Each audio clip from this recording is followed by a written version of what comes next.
السلام علیکم اسٹوڈنٹس، امید ہے آپ سب خیریت سے ہوں گے۔ آج ہم اپنا نیا ٹاپک سٹارٹ کریں گے جو کہ ہے آل انڈیا مسلم لیگ 1906۔ ہم سب جانتے ہیں کہ آل انڈیا مسلم لیگ ایک سیاسی جماعت کا نام ہے، اور یہ وہ سیاسی جماعت تھی جس نے مسلمانوں کے حقوق کے لیے جدوجہد کی۔ اب یہ سیاسی جماعت کیوں لوگوں کو محسوس ہوا کہ اس کی ضرورت ہے، کیسے یہ قیام میں لائی گئی، پھر اس نے کیا خدمات انجام دیں، اس کی صدارت کس نے کی، کیا کیا اس کی جدوجہد کے مختلف منازل ہیں، ان سب کو ہم اس میں ڈسکس کریں گے۔ تو اب ہم سٹارٹ کرتے ہیں۔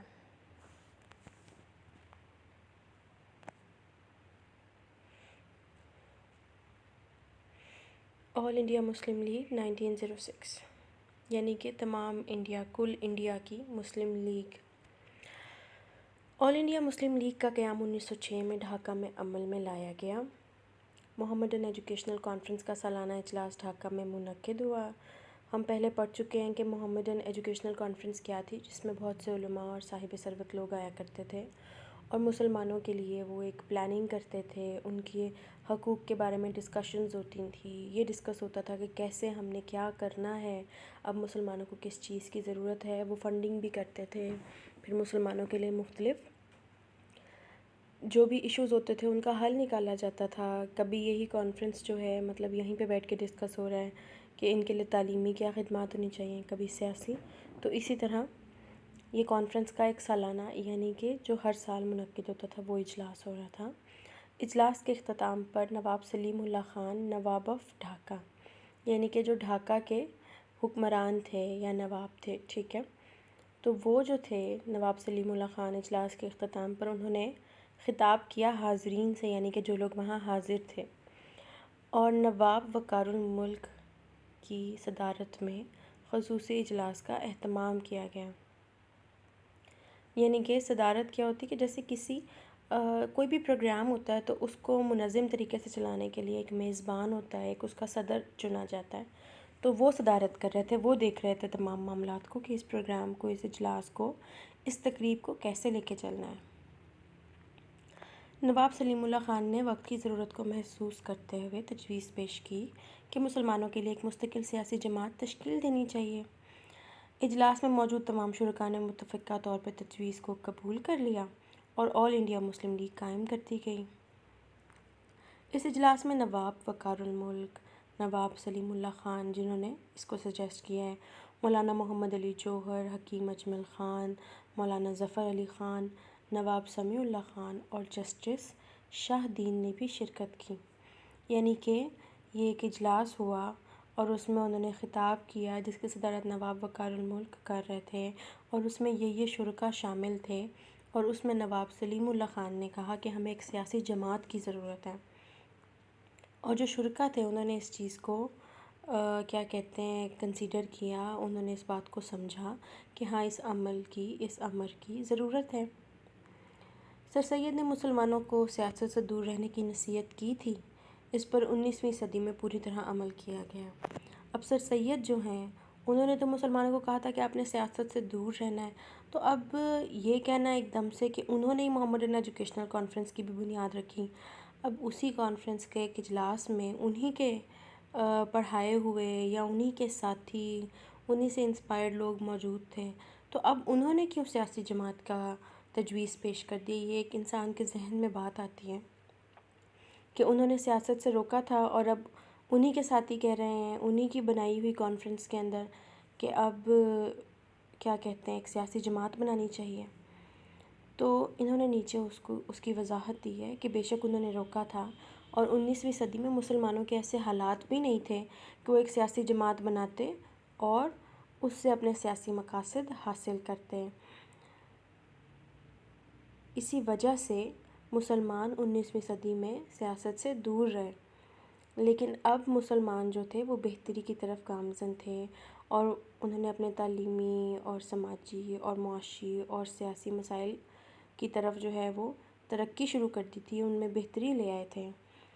تو 20ویں صدی کے آغاز کے ساتھ ہی کچھ ایسے حالات پیش ہوئے، وقوع پذیر ہوئے کہ مسلمانوں کو اپنی علیحدہ سیاسی جماعت بنانے کا تاریخی فیصلہ کرنا پڑا۔ تو بیٹا اصل میں بات یہ تھی کہ کانگریس بن گئی تھی، اور کانگریس صرف بظاہر وہ شو کرتی تھی کہ وہ مسلمانوں کے لیے بھی کام کر رہی ہے، اور مسلمانوں کا نام لے کر وہ اصل میں اپنے مقاصد کے اوپر زیادہ فوکس کر رہی تھی، مرکوز تھی۔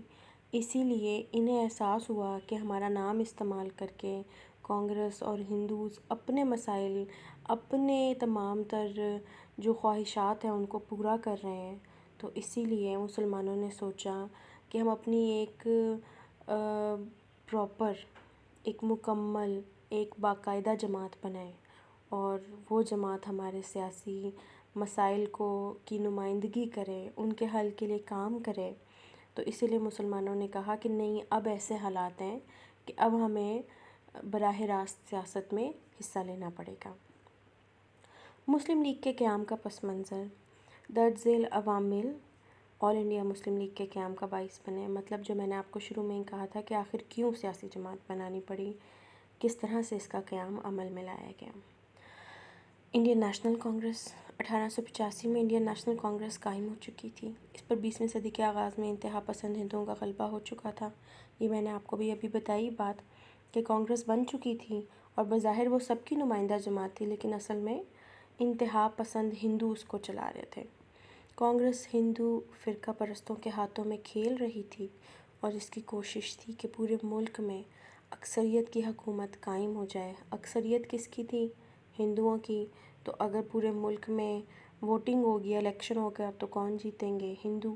تو وہ کہتی تھی کہ آپ پارلیمنٹری نظام جو کہ UK میں ہے، برطانیہ میں ہے، وہ یہاں قائم کر دیں، اور کیونکہ 100 میں سے اگر 70% بھی ہندو ہوتے ہیں یا 60% بھی ہندو ہوتے ہیں، تو باقی 40 اگر مسلمان ہیں یا کرسچنز ہیں، ملے جلے ہیں، تو جب ووٹنگ ہوگی تو 100 میں سے 60 ووٹ جس کو پڑیں گے وہی جیتے گا نا۔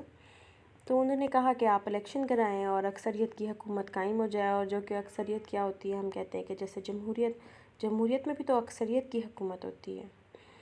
مسلم لیڈروں نے کانگریس کے اثرات کا جائزہ لیا اور مسلمانوں کے حقوق کے تحفظ کے لیے آل انڈیا مسلم لیگ کے قیام کا فیصلہ کیا۔ یہی ریزن میں نے آپ کو بھی اوپر سمجھائی تھی کہ نیشنل کانگریس جو انڈین بن چکی تھی اور جو ہندوؤں کے لیے کام کر رہی تھی، لیکن بظاہر وہ سب کا نام لیتی تھی، تو اس سے اپنے آپ کو علیحدہ کرنے کے لیے انہوں نے اپنے لیے ایک الگ جماعت بنانے کا فیصلہ کیا۔ متعصب ہندو تحریکیں، متعصب یعنی کہ تعصب پہ مبنی، یعنی اپنے آپ کو بہتر سمجھنے والی یا صرف ہندوؤں کے لیے کام کرنے والی، مسلمانوں سے اور دوسرے مذاہب سے نفرت کرنے والی۔ 19ویں صدی کے آخر میں ہندوؤں میں کئی انتہا پسند اور متعصب تحریکیں، آریہ سماج اور ہندو مہاسبھا وغیرہ پیدا ہوئیں۔ یہ سب رام راج کے قیام کا خواب دیکھ رہی تھیں، اور انہوں نے مسلم مخالف پالیسیاں اختیار کر لی تھیں۔ ان کی سرگرمیوں کا مقابلہ کرنا بھی لازمی تھا۔ اچھا بیٹا، اب یہ پہلے تو ہم کتابوں میں پڑھتے تھے، لیکن اب اگر آپ دیکھیں تو صرف کتابوں میں نہیں ہے، آپ کو حقیقی طور پہ نظر آئے گا کہ ہندو مسلمانوں کے ساتھ انڈیا میں اور کشمیر میں کیا سلوک کر رہے ہیں، اور صرف مسلمانوں اور کرسچنز کے ساتھ نہیں، بلکہ ایون ان کے ہاں نا ایک رسم و رواج کا، ایک ذات پات کا بڑا سخت سسٹم ہے۔ تو وہ اپنے میں بھی جو کم ذات کے ہندو ہوتے ہیں، جیسے کہ یہ شودر ہوتے ہیں، ان کو بڑا کمتر سمجھتے ہیں کہ یہ تو گندی ذات کے لوگ ہیں، تو ان کو نہ اپنے ساتھ ملانا پسند کرتے ہیں، نہ کھانا کھلانا پسند کرتے ہیں، ان سے بھی نفرت کرتے ہیں۔ تو یہ جو متعصب ہندو تحریکیں تھیں، جب انہوں نے زور پکڑا اور انہوں نے کیا کیا کہ مسلمانوں کے خلاف کام کرنا شروع کر دیا، تو بھی مسلمانوں کے لیے ضروری تھا کہ وہ ایک الگ جماعت بنائیں۔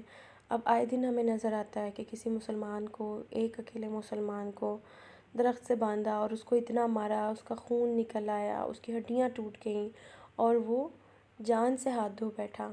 اسی طرح کسی اور کو، پھر اسی طرح مسلمانوں کے گھروں پہ حملے کیے، اور یہ آج تک ہو رہا ہے۔ تو آپ سوچیں کہ پرانے وقتوں میں کیا کیا ہوا ہوگا۔ اردو ہندی تنازع، اردو کی جگہ ہندی کو سرکاری زبان کا درجہ دلانے کی ہندوؤں کی کوششیں مسلمانوں کو غور و فکر کرنے پر مجبور کرنے لگیں۔ یہ ہم نے اوپر بھی پڑھا ہے کہ کیونکہ مسلمانوں کا روزگار، مسلمانوں کا سماجی اور معاشی اور جو معاشرتی کام تھا، یعنی کہ ان کا روزگار بھی، ان کا رہن سہن بھی، ان کی نوکریاں بھی اور ان کی تعلیم بھی، وہ سب کی سب کس پہ منحصر تھی؟ اردو زبان کے اوپر، سب کے سب جڑی ہوئی تھی۔ اب جب ہندوؤں نے اردو زبان کو ہی ہٹانے کی کوشش کی اور اس کی جگہ ہندی لانے کی کوشش کی، تو آپ خود سوچیں کہ انہوں نے کیا کیا۔ انہوں نے پوری ایک سازش چلی کہ مسلمان جب اردو سے محروم ہوں گے تو پھر وہ اپنے روزگار، اپنی تعلیم، اپنی معاشرتی اور معاشی سرگرمیاں سب سے ہاتھ دھو بیٹھیں گے۔ انہوں نے اپنی زبان، ثقافت اور تہذیب کے دفاع کے علاوہ سیاسی میدان میں بھی اپنے حقوق کا دفاع ضروری سمجھتے ہوئے آل انڈیا مسلم لیگ بنانے کا فیصلہ کیا۔ ٹھیک ہے، اپنی زبان بچا رہے ہیں، اپنی ثقافت اور تہذیب بچا رہے ہیں، اور کیا کر رہے ہیں کہ سیاسی میدان میں بھی اپنے حقوق کا انہوں نے کیا کیا، کیونکہ یہ ساری چیزوں پہ تو کام ہو رہا ہے۔ زبان کو بچانے کے لیے بھی کوششیں چل رہی ہیں، ثقافت اور تہذیب کے لیے بھی رسالے نکالے گئے ہیں، تعلیم کے اوپر بھی کام ہو رہا ہے۔ تو اب کیا کام رہ گیا تھا؟ سیاسی کام۔ اب اس میں بھی انہیں کودنا پڑا۔ آل انڈیا مسلم لیگ بنانے کا فیصلہ کیا۔ ہندوؤں کی تنظیمیں ہندی کے حق میں اپنا پورا زور صرف کر رہی تھیں۔ دیوناگری رسم الخط اختیار کر لیا جاتا تو مسلمانوں کے ثقافتی ورثے اور معاشی اور معاشرتی حیثیت کو بہت نقصان پہنچتا۔ اب دیکھو، جو اردو لکھی جاتی ہے نا بیٹا، وہ لکھی جاتی ہے بالکل ایسے ہی جیسے فارسی اور عربی لکھی جاتی ہے۔ یعنی کہ اگر کہیں عربی لکھی ہوئی ہے تو آپ اس کو پڑھ سکتے ہو، کہیں فارسی لکھی ہوئی ہے آپ اس کو بھی پڑھ سکتے ہو، بے شک آپ کو اس کا مطلب نہ پتہ ہو، لیکن آپ سے پڑھا جائے گا۔ کیوں؟ کیونکہ اس میں بھی الف با تا ہوگا، اور فارسی میں بھی اور عربی میں بھی اور اردو میں بھی، ٹھیک ہے؟ تو اسی لیے اس کو پڑھا جا سکتا ہے۔ لیکن اگر یہ جس طرح آپ نے کبھی چائنیز یا ہندی لکھی ہوئی دیکھی ہوگی، آپ اس کو پڑھ بھی نہیں سکتے، سمجھنا تو دور کی بات۔ تو جب آپ اس کو پڑھ نہیں سکتے تو آپ کے لیے تو اس کو سیکھنا بہت ہی مشکل ہے۔ تو آپ کے لیے تو مطلب بالکل آپ کا ایسا لگتا ہے کہ آپ کسی اور ہی جگہ، اور ہی دنیا میں آ گئے ہو، نہ آپ پڑھنا لکھنا جانتے ہو، نہ آپ کام کر سکتے ہو، نہ آپ وہ اب اردو اور ہندی بولنے میں لوگ کسی حد تک اس کو سمجھ لیتے ہیں، لیکن وہ بھی وہ ہندی جو کہ زیادہ مشکل ہوتی ہے، وہ تو ہمیں سمجھ بھی نہیں آئے گی، ہے نا؟ تو اب ہندو تنظیمیں پوری کوشش کر رہی تھیں۔ اب یہ دیوناگری رسم الخط جو ہے، ٹھیک ہے، یہ وہی رسم الخط ہے جس میں آپ کو ہندی لکھی ہوئی نظر آتی ہے۔ تو یہ مسلمان تو پھر بالکل ہی اپنے ورثے سے، اپنی ثقافت سے، یہ دیکھو، یہ ناولز، یہ کتابیں، یہ شاعری، یہ فلسفہ، یہ سب کیا ہے؟ ہمارا ورثہ ہے۔ ہم ان سب سے ہی الگ ہو جاتے، ٹوٹ جاتے۔ اس چیلنج کا مقابلہ کرنے کے لیے مسلمانوں کی علیحدہ سیاسی جماعت بنانے کی سوچ کو عملی جامہ پہنایا گیا۔ تقسیم بنگال۔ اچھا، یہ ایک بہت بڑا ایونٹ تھا، تقسیم بنگال۔ تقسیم بنگال کا میں آپ کو بتا دیتی ہوں ویسے ہی، کہ جو بنگال ہے، جو کہ ایک بہت بڑا علاقہ تھا، تو انگریزوں نے اس کو نا اپنے انتظامی امور کے لیے، کسی اور وجہ سے نہیں، صرف کیونکہ وہ بہت بڑا صوبہ تھا، تو انہوں نے سوچا کہ اس کو ہم توڑ کے 2 حصے کر لیتے ہیں، اور اس طرح ہمارے لیے اس کے انتظامات دیکھنا جو ہے وہ آسان ہو جائے گا۔ جیسے کہ کوئی جگہ ہے اور اس کو ایک بندہ نہیں چلا پا رہا، تو وہ اس کے 2 حصے کر دیں گے انتظامی طور پہ، کہ ایک بندہ ایک چیز دیکھ لے اور ایک بندہ ایک چیز، ٹھیک ہے؟ انگریزوں نے جب اس کے 2 حصے کیے تو اس سے ہوا کیا کہ بنگال میں مسلمان اور ہندو دونوں رہتے تھے۔ مسلمانوں کی تعداد زیادہ تھی، لیکن جو ہندو تھے نا، وہ کم تعداد میں ہو کے بھی مسلمانوں پہ حاوی تھے۔ کیوں؟ کیونکہ جو زمیندار تھے وہ ہندو تھے، اور جو مزارے تھے، جو ان زمینوں پہ کام کرتے تھے، وہ کون تھے؟ مسلمان۔ اب ایک زمیندار ہے اور اس کے نیچے 20-30 مزارے ہیں، تو طاقتور کون ہے؟ پیسے کے حساب سے، اس جگہ کے مالک ہونے کے حساب سے تو بنتا ہے ہندو، اور اگر ہم لوگوں کی تعداد کے حساب سے دیکھیں تو مسلمان۔ تو مسلمانوں کے اوپر ہندوؤں نے بہت ظلم کیا ہوا تھا، بہت بے انتہا ظلم۔ تو جب انگریزوں نے انتظامی امور کو دیکھنے کے لیے اس کے 2 حصے کیے، تو ایسا ہوا کہ مسلمان بھی ہندوؤں کے برابر آ گئے۔ کیسے برابر ہے؟ کہ ہندو جو ہیں وہ تعداد میں کم رہ گئے، ایک حصہ سمجھو کہ ہندوؤں کے پاس چلا گیا، اور دوسرے حصے پہ مسلمانوں کی تعداد زیادہ ہو گئی، تو ایک طرح سے وہ اس کے حکمران بن گئے، یا زیادہ پاورفل ہو گئے، ایسے کہہ لو۔ اب مسلمان بڑے خوش تھے تقسیم بنگال پہ، کیونکہ پہلے تو ہندو زمیندار ان کو کرش کیے ہوئے تھے، ان پہ ظلم و ستم کی انتہا کیے ہوئے تھے اور وہ کوئی ترقی نہیں کر پا رہے تھے۔ لیکن جب مسلمانوں کی حالت بہتر ہوئی، کیونکہ ہندو ایک سائڈ پہ ہو گئے اور مسلمان ایک سائڈ پہ، تو مسلمان بڑے خوش تھے کہ اب انہیں بھی حقوق ملیں گے، اب ان کی بھی تعداد زیادہ ہو گئی ہے۔ تو ہوا کیا کہ ہندوؤں نے انگریزوں پہ زور دینا شروع کیا کہ جو تقسیم بنگال آپ نے کر دی ہے، اس کو واپس جوڑ دیا جائے بنگال کو، اس تقسیم کو ختم کر دیا جائے تاکہ واپس بنگال جڑے اور سب پرانے اپنے عہدوں پہ بحال ہو جائیں ہندو، اور مسلمان جو ہیں وہ پھر سے ان کے نیچے آ جائیں۔ تو انہوں نے زور ڈالا۔ تو 1905 میں جب بنگال کے 2 حصے ہوئے تو مسلمان خوش تھے، لیکن جب ہندوؤں نے زور ڈالا اس پہ تو اس کو انہوں نے ختم کرا دیا تقسیم کو، اور پھر مسلمانوں کو اور واضح طور پہ پتہ چل گیا کہ ہندوؤں کے زور دینے سے جو تقسیم ختم کی گئی ہے وہ اس لیے کی گئی ہے، اور ہندوؤں نے اس لیے زور دیا کیونکہ وہ مسلمانوں پہ حاوی رہنا چاہتے ہیں۔ اب ہم اس کو کوئکلی پڑھ لیتے ہیں۔ انگریز حکومت نے 1905 میں بنگال کے وسیع اور اس صوبے کو 2 حصوں میں تقسیم کر دیا۔ مقصد انتظامی اصلاح تھا، لیکن ہندوؤں نے اسے ہندو دشمنی سے تعبیر کیا۔ یہ اتفاق تھا کہ تقسیم بنگال کے بعد نئے صوبے مشرقی بنگال میں مسلمانوں کو بہت فوائد حاصل ہوئے۔ مشرقی صوبے میں مسلمان اکثریت میں تھے، انہیں ہر شعبے میں ترقی کے امکانات نظر آئے۔ ڈھاکہ میں university, high court, board of revenue اور دیگر حکومتی ادارے بنا دیے گئے، جس سے مسلمانوں کو تعلیمی، عدالتی، انتظامی اور معاشی فوائد حاصل ہوئے۔ ہندو تاجر، ہندو وکلا اور ہندو زمیندار تقسیم بنگال کے خلاف صفارہ ہو گئے۔ ہندو رد عمل سے مسلمانوں کو سیاسی طور پر منظم ہونے کا پیغام ملا اور آل انڈیا مسلم لیگ تخلیق کی گئی۔ ٹھیک ہے بچوں، سمجھ آ گئی؟ ہندو قیادت۔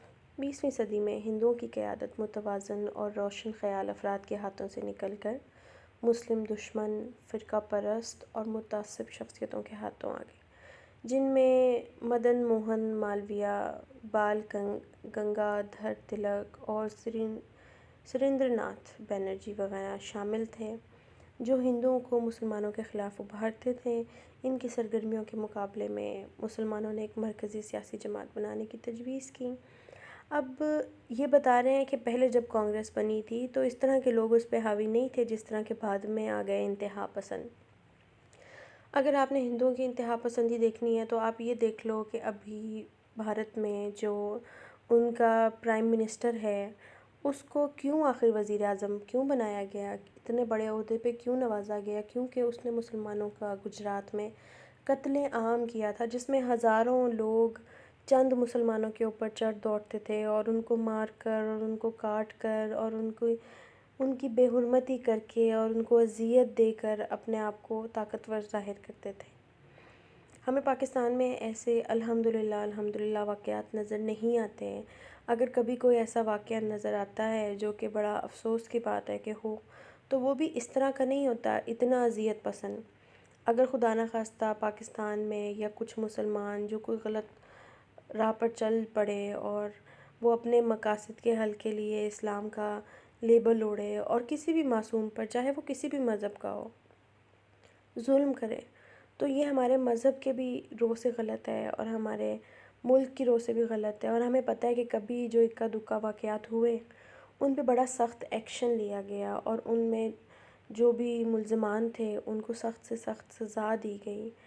بلکہ آپ یہ دیکھو کہ کئی دفعہ صرف اور صرف یعنی کہ جو بلاسفیمی کے ایشوز ہوتے ہیں، جس میں ایک مسلمان کٹ مرنے کو تیار ہوتا ہے اپنے رسول اللہ صلی اللہ علیہ وآلہ وسلم کی ناموس کے لیے، تو وہاں پر بھی اب آپ دیکھو کہ اب آسیہ بی بی کو بھی رہا کر دیا گیا، حالانکہ اس کے اوپر بڑے سخت الزامات تھے کہ اس نے رسول اللہ صلی اللہ علیہ وآلہ وسلم کے بارے میں نازیبا کلمات کہے۔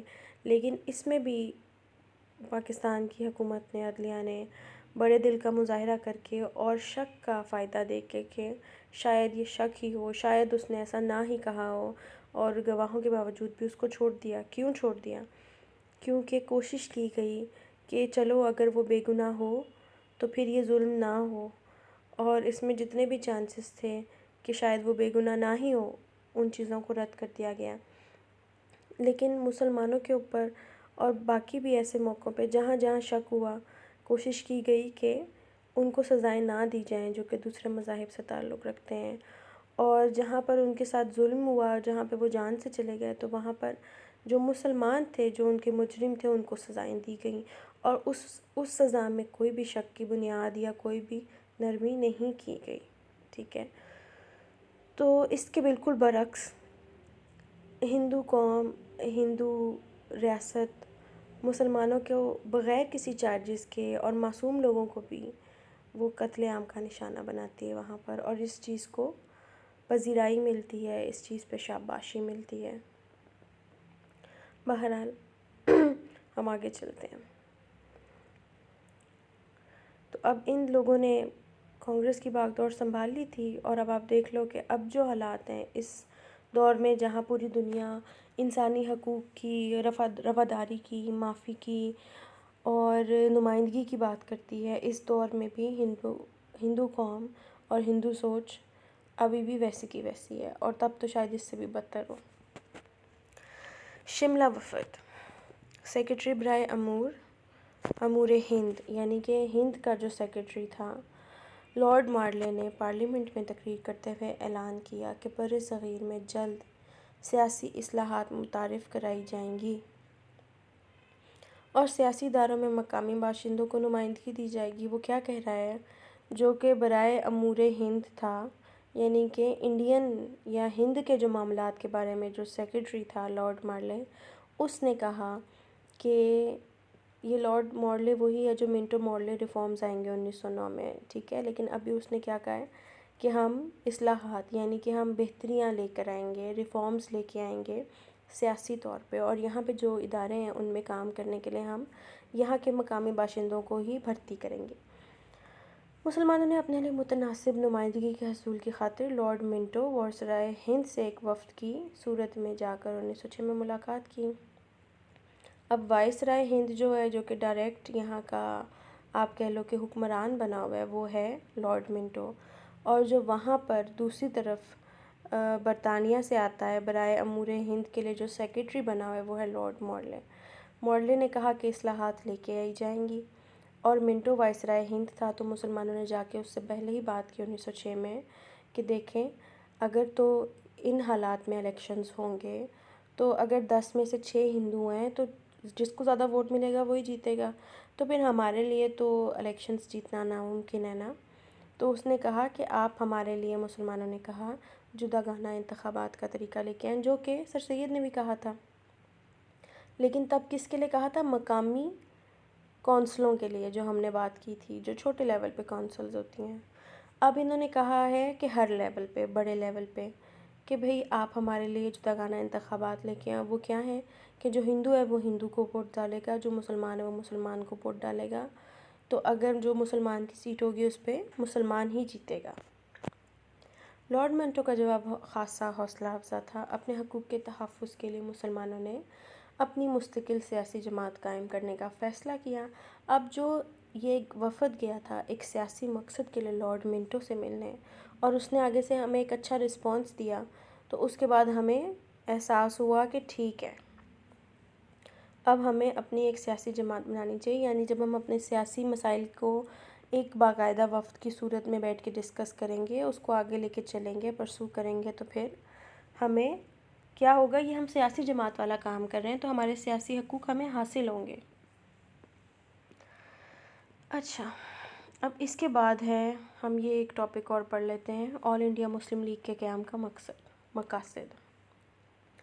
اجلاس میں نواب وقار الملک نے اپنا صدارتی خطبہ پڑھا، مسلم لیگ کے قیام کی قرارداد پیش کی، یعنی کہ قرارداد پیش کی کہ ہمیں ایک ایسی سیاسی جماعت بنانی چاہیے جو کہ فلاں فلاں ہمارے کام کرے گی۔ اس کو منظور کر لیا گیا، یعنی اجلاس میں فرض کرو اگر 50 لوگ ہیں تو ان سب نے اس کی توثیق کی، اس کے حق میں کہا۔ نواب سلیم اللہ خان کی قرارداد میں جماعت کے اغراض و مقاصد بھی بیان کیے گئے۔ اب نواب سلیم اللہ خان جو ہیں، ہم نے پیچھے بھی پڑھا تھا کہ نواب وقار الملک اس کی صدارت کر رہے تھے اور سلیم اللہ خان کی تجویز تھی، تو انہوں نے کہا کہ اس کے کیا کیا مقاصد ہوں گے، کیا کیا غرض ہوگی۔ مسلمانوں اور انگریز حکومت کے درمیان مفاہمت کی فضا پیدا کرنا اور مسلمانوں میں حکومت کے لیے وفاداری کے جذبات کو فروغ دینا۔ یعنی کہ مسلمانوں اور انگریزوں میں مفاہمت، ٹھیک ہے، یعنی جیسے معاملہ فہمی ہوتی ہے، سمجھ بوجھ، تو ان میں فضا پیدا ایسی کرنا کہ جہاں ان کو ان کی سمجھ آئے، ان کو ان کی، اور وفاداری پیدا ہو، ٹھیک ہے۔ ہندوستان کے مسلمانوں کے حقوق و مفادات کا تحفظ کرنا، بالکل بے شک، اور ان کے مطالبات کو حکومت کے سامنے پیش کرنا کہ ہمارے جو حقوق ہیں ان کے تحفظات کے لیے ہمیں کیا اقدامات ہم چاہتے ہیں کہ آپ اٹھائیں، ان کو اچھے طریقے سے پیش کرنا۔ مندرجہ بالا مقاصد کو نقصان پہنچائے بغیر مسلمان اور دوسری اقوام کے درمیان مفاہمت، یعنی کہ ہم دوسری اقوام سے بھی اچھے تعلقات چاہتے ہیں، لیکن یعنی ہندوؤں سے بھی اچھے چاہتے ہیں، کرسچنس سے بھی اچھے چاہتے ہیں، لیکن ایسے اچھے نہیں چاہتے ہیں کہ ہم کہیں کہ بھئی ہندوؤں سے کہ ہاں ہم تو آپ کے لیے بالکل مخلص ہیں اور ہم آپ سے اچھے تعلقات چاہتے ہیں، تو ہم اس کے لیے اپنے مقاصد چھوڑ دیں، ان کو نقصان نہیں پہنچائیں گے، ہم ان کے ساتھ مل کے کام کر سکتے ہیں۔ مسلم لیگ کی تنظیم، 60 افراد پر مبنی ایک ورکنگ کمیٹی تشکیل کی گئی۔ آغا خان کو آل انڈیا مسلم لیگ کا صدر بنایا گیا۔ سید حسین بلگرامی سیکرٹری کے عہدے کے لیے چنے گئے۔ محسن الملک اور وقار الملک جوائنٹ سیکرٹری بنائے گئے۔ مسلم لیگ کی ایک برانچ لندن میں بھی قائم کی گئی، اس کے سربراہ سید امیر علی کو بنایا گیا۔ اب جداگانہ انتخابی طریقہ 1909 کے ایکٹ کے میں شامل کروا کے ایک عظیم کامیابی تھی، جو میں نے آپ کو پیچھے بھی بتایا تھا کہ منٹو مارلے ریفارمز آئے تھے، اسی کا لارڈ مارلے نے پہلے سے بتا دیا تھا کہ ہم اصلاحات لا رہے ہیں، تو ہم ان چیزوں پہ کام کر رہے ہیں، اسی لیے مسلمان جا کے ان سے ملے تھے کہ جو اصلاحات آپ لا رہے ہیں اس میں آپ یہ بھی شامل کریں، اور جب وہ 1909 میں اصلاحات آئیں تو جداگانہ انتخابی طریقہ شامل تھا، یہ ایک کامیابی تھی۔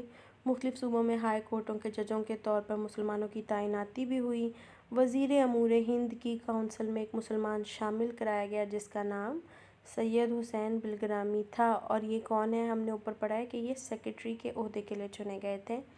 تو وزیر امور ہند کون تھا؟ لارڈ مارلے، ٹھیک ہو گیا۔ تو اوقاف ایکٹ کو حتمی شکل بھی دلوائی گئی، ٹھیک ہے بچوں۔ یہ تھا ہمارا آج کا لیکچر، اور میں نے کوشش کی کہ میں اس کو پرولونگ کروں تاکہ آپ کے تقریباً جو ہمارا ایک لیکچر مس ہو گیا تھا وہ اس میں شامل ہو جائے، ہم مزید اگلے کو بھی تھوڑا لمبا پڑیں گے، ٹھیک ہے بیٹا۔ اور آپ لوگ مجھ سے کسی بھی ٹائم سوال پوچھ سکتے ہیں، جو بھی کنفیوژن ہو وہ آپ مجھ سے پوچھیں۔ اللہ حافظ۔